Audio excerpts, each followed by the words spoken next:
Neste momento, eu quero falar de uma outra comissão, a CPMI do 8 de janeiro, que também retomou os trabalhos nesta terça, com o depoimento de um ex-diretor da ABIN, Agência Brasileira de Inteligência. Então, eu quero falar com um dos membros ali dessa CPMI, que é o senador Marcos Rogério, do PL de Rondônia. Senador, seja muito bem-vindo, é um prazer recebê-lo aqui no Jornal Jovem Pan. Obrigado por nos atender. Eu gostaria de perguntar primeiro a sua avaliação sobre as informações que foram passadas por Saulo Moura da Cunha, principalmente aquelas que mostram que já havia comunicados de que as invasões poderiam acontecer. Como é que vocês receberam essas informações?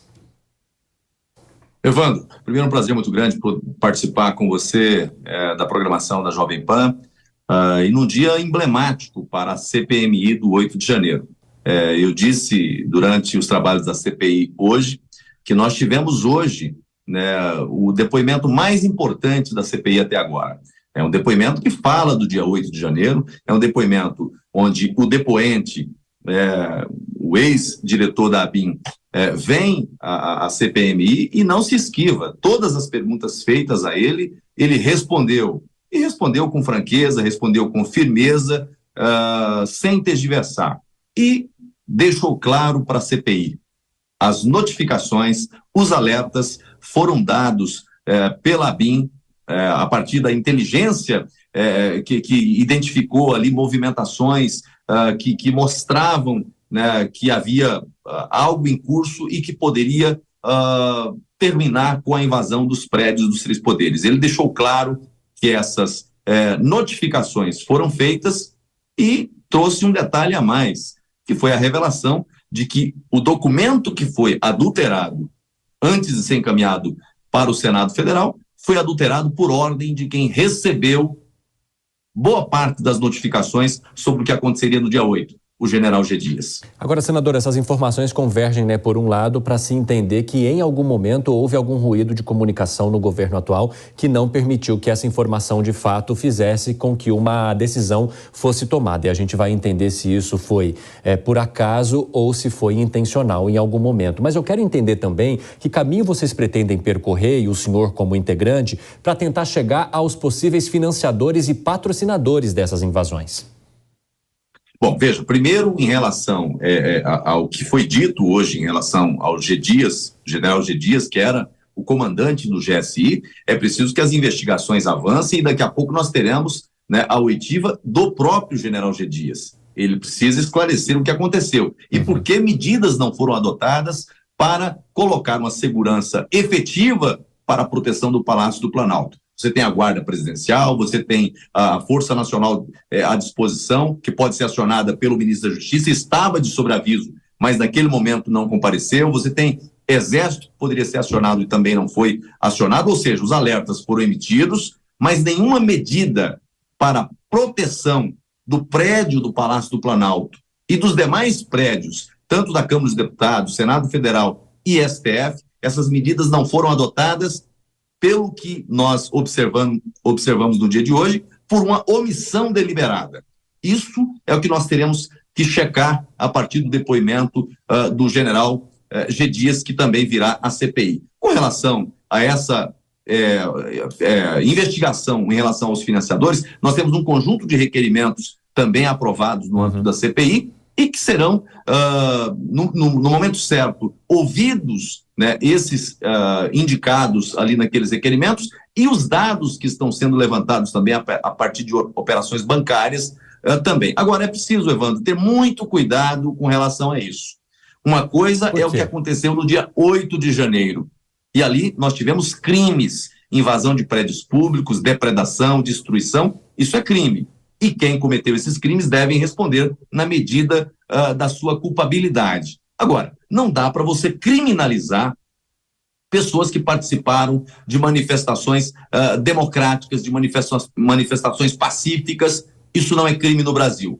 Isso é algo acobertado pela Constituição Federal. Então, é preciso separar. E não pode haver aqui uma operação de caça às bruxas em cima de alguém que, de repente, acreditando no movimento, tenha de alguma forma participado dele, mas nenhuma conexão tenha com o ato de invasão aos prédios dos três poderes. É preciso apurar a intenção, o ânimos de quem financiou. realmente foi de invasão do prédio dos Três Poderes, ou quem estava simplesmente em frente aos quartéis generais nos estados também vai responder por crime. Se isso realmente acontecer, nós teríamos que mudar a Constituição Federal. Senador, eu tenho aqui a participação também da Dora Kramer e do Nelson Kobayashi, nossos comentaristas, que gostariam de fazer perguntas ao senhor. Vamos lá, Dora, abro para ti primeiro, pode começar. Boa noite, senador.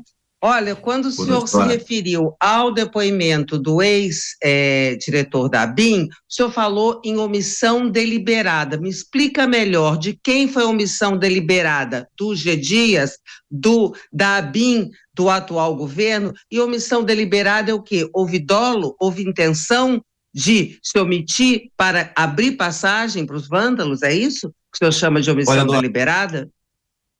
Sem rodeios, né, sem tergiversar.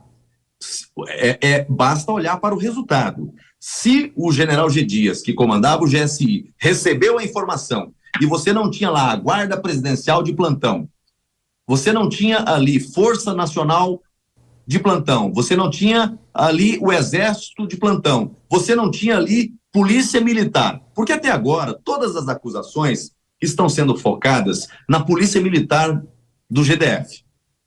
Mas isso é para esconder uma omissão deliberada que houve no próprio Palácio do Planalto. É preciso olhar para os fatos, né? Por que o expediente de segurança interno do Palácio do Planalto não estava na ativa naquele momento? Se as informações, conforme demonstrado hoje pelo ex-diretor da ABIN, foram repassadas antes, por que essa força de segurança não estava lá?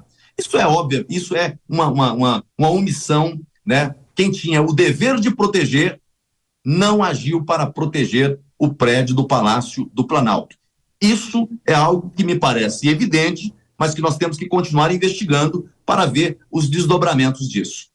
Dora, quer acrescentar algo? Eu vi que você se manifestou. Eu fiquei assim, queria fazer uma réplica. Senador, porque omissão é omissão, omitiu, não agiu. Mas o que o senhor está dizendo está me levando, e eu quero ver se é isso mesmo, a imaginar que o senhor está suspeitando que o governo atual tenha provocado um autogolpe.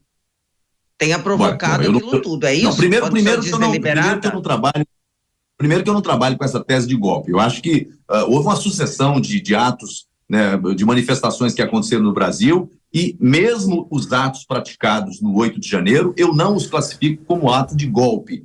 Né? Foi uma manifestação com invasores violentos que invadiram os prédios dos Três Poderes, mas você não tinha armas, porque falaram hoje muito em armas no âmbito da CPI. Mas dos que foram presos ali, você não tem nenhum relatório de armas que teriam sido encontradas. Quer dizer, você fala em golpe, você fala que tem... o relatório apontou que teriam armas, mas essas armas não foram encontradas no momento da invasão. Então ali houve crimes, e esses crimes devem ser apurados. Daí a classificar isso como golpe é dar um poder para esses manifestantes que eles não têm, não tinha potencial para isso. Agora, quem tem o dever, Dora, e aqui é o ponto que eu quero deixar claro para você, eu acho que as investigações têm que aprofundar, mas quem tem o dever de agir e deixa de agir, não é apenas uma simples omissão. Ele tem obrigação de agir para proteger. Se assim não fez, comete crime. Koba, vai lá. Senador Marcos Rogério, é um prazer falar com o senhor, muito boa noite. A minha pergunta é sobre os rumos da CPMI, porque a gente aparentemente tem notado uma mudança, inclusive, no comportamento do presidente e da relatora, diferentemente do início da CPMI. Este depoimento, aparentemente, seja o primeiro que tenha, de fato, contribuído, e agora a gente vê um posicionamento do próprio presidente insistindo em imagens contra o ministro da Justiça, por exemplo. O senhor acredita que isso tem se tornado inevitável? As investigações vão afunilar, inclusive com o apoio agora do presidente e da relatora da comissão? Como chega um ponto que, para a CPI avançar, é impossível, né? Por exemplo, houve um momento ali na CPI que nós, da oposição, começamos a dizer para os colegas, olha, não vamos atrapalhar o trabalho da relatora, porque ela estava fazendo perguntas que estava dando, né, ao depoente a oportunidade de apresentar os fatos, e ele os apresentou, né? O Brasil inteiro acompanhou no dia de hoje. Então, mas eram perguntas inevitáveis. Ela tinha que fazer essas perguntas, ela tinha que fazer esse enfrentamento. Quando estiver diante do G. Dias, vai ser a mesma situação. Não tem como evitar, né, de trazer o G. Dias e de fazer as perguntas que o Brasil inteiro quer ouvir as respostas. O que aconteceu? Por que o apagão de iniciativa no âmbito do Palácio do Planalto? E veja, eu não estou aqui tentando colocar panos quentes em quem entrou, em quem invadiu, em quem cometeu crime. Eu disse na minha participação primeira na CPI, é preciso separar o joio do trigo. Quem cometeu crime deve responder na medida da sua culpabilidade. Mas não dá para fazer acusações genéricas e nem acreditar nessa teoria do golpe. Não vejo que o presidente da CPI tenha comprado o lado da oposição. O presidente da CPI tem sido muito comedido nas suas decisões, nas suas manifestações. Agora, também não dá para aceitar que a CPI fique circulando apenas em torno das narrativas que o governo tenta apresentar. A narrativa do golpe. É preciso olhar para os fatos, para o que de fato aconteceu. A invasão aconteceu, depredação aconteceu, destruição do patrimônio público aconteceu e essas pessoas estão sendo investigadas. Mas e as omissões? Quem deveria agir não agiu. Quem deveria proteger e não protegeu. Tudo isso é campo de análise, de apuração da CPI. E acho que o presidente da CPI está conduzindo bem nesse sentido.